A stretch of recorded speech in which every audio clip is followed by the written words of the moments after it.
Hey guys, Tony Smith with Denison Yachting. Thank you for watching and welcome back. Today we are going to continue our voyage through the complete yacht buying process. So please have a listen. Let us know your thoughts and comments. Now we're going to actually go through how we work for our buyers. So that starts with the buyer's consultation. And that's really the meat of what this document is meant to be. So this will lead you through the process, but we actually like to sit down one-on-one if possible, or via a Zoom virtual call to really go through everything in a formal buyer's consultation. This will set expectations up front, make sure we're on the same page and we're not wasting anyone's time. We want to talk about buying power. Now, buying power starts with being pre-qualified. We're going to jump into that a little bit later. The next thing, as we talked about, we'll set you up with a technology plan, so personalized login to the site, personalized search, and a way that you can save favorites so we can all work together. As a broker, we have a large network. We have over 120 brokers just at Denison. But in the industry, brokers work very well together, and there's often this broker-to-broker inside knowledge, off-market deals, other things like that. Those are some things that we're going to work on your behalf to find you the right boat. We're going to take you through coordinating showings, actually going to the vessels and looking at them. Those can be in-person showings or virtual showings. We're doing more and more of those. Few ways we do the virtual showings. Sometimes we will have a virtual video walkthrough. Denison and this channel are famous for our virtual walkthroughs. Get a lot of clients' interest from that. We can also do a FaceTime walkthrough on the boat itself. And then obviously you have your traditional visit to the vessel and going through the process. So those are how we work with showings. For boat shows, this is very important. At a boat show, you're often bombarded with a bunch of different brokers. If we're working together, we are going to request some mutual guarantees together that we're going to work together. And at boat shows, other brokers are very friendly. If you say, hey, I'm working with a broker already, they appreciate that. They won't harass you, and they'll kind of leave you alone to look through. You can make notes on what you want, and then we will work together. Why that's very important, again, as brokers, we have kind of inside knowledge, and we will talk to other brokers, and they will often communicate on the buying and the selling side, what are those key things? So we'll be able to get that inside knowledge for you and really figure out how we can put the best deal together for you. The next phase, once we find the vessel, is we're going to have an offer process, and we'll take a look in detail at that, but we'll actually go through that. We will work together on the logistics. So once we have a signed agreement, we'll set up a survey, sea trial, mechanical inspection. All that has a lot of logistics around it. We will help you through the full survey process. And then once the survey happens, we get the survey results back, and we have either an acceptance, a rejection, or a conditional acceptance.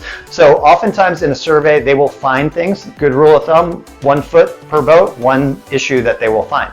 So just be prepared for that. Now, oftentimes when you're buying a boat, things like cosmetics and other things, the boat is what the boat is. So if you buy a used boat, it's the condition as advertised. But the expectation, unless otherwise noted, would be that all the mechanical equipment should work on it. So if we go out on a sea trial and we're not getting full RPMs, the boat may need a new turbocharger or may need to have the props balanced or other things like that. That's what we're going to find out about the vessel during the survey. And oftentimes the cleanest way to get to an acceptance is to do an amendment. So we'll work with that and say in the instance of the turbocharger, we may ask for a survey allowance to install a new turbocharger. And that would come off and be renegotiated after the survey process. Sometimes the survey comes back very clean, everything's acceptable, and we're able to move to a quick close from there. Again, the closing process, you will have a documentation agent as well as work with our inside closing team. So regarding the insurance, in advance of the closing, we will have set you up with insurance brokers to work out your plan. You'll want to have all that in place. And then prior to closing, all these documents are going to be put together for you. Let's talk a little bit about our professional relationship together. Now, a few things here is my commitment to you is to be extremely professional at all times. I'm fully certified and licensed as a professional yacht broker.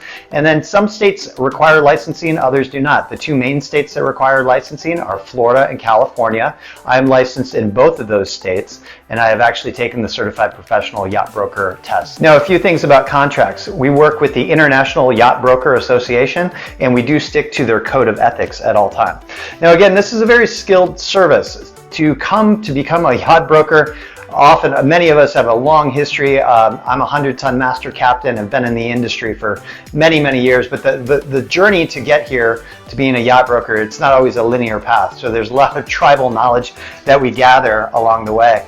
And a few things that most people don't realize is there's a lot of behind the scenes services that are going on. So for every hour that we spend together on a boat or looking at it, me and my team will have spent several hours researching the boats, finding the right vessel for you, and really doing a lot of background work. Now, I like to cover how I'm compensated. Some people are like, oh, you work for Denison, you're compensated by them. I am not. We work entirely on commission. So unless a vessel is closed, we don't receive anything for our efforts. So I want to make sure everyone understands we're entirely commission based, and we are driven to provide you the best service possible. But we are uncompensated unless we get to a close. So it's very important for you to understand. Normally our commission comes from the seller's proceeds, so buyers don't pay additional to that, but we have certain fixed levels that we work with, and then we'll talk a little bit about co-broker situations and other things like that. So in working together, I give a commitment to you and that we're going to spend some time together and we're going to outline what you want. Me and my team are going to search on your behalf to find you the right vessel. We do ask for a commitment back that you are going to work exclusively with us. And I just wanted to find this for everyone up front. For this high level of service, we do want to have a mutual respect, mutual communication, and a commitment at that level. And then the next thing is putting us to work for you. So we are ready to go once we go through this buyer's consultation and come to an agreement, set the terms and parameters. So these are some things that we'll go through in the buyer's consultation. But we do like to discuss the professional relationship, make sure it's perfectly clear our commitment to each other and how we're going to work forward moving through this.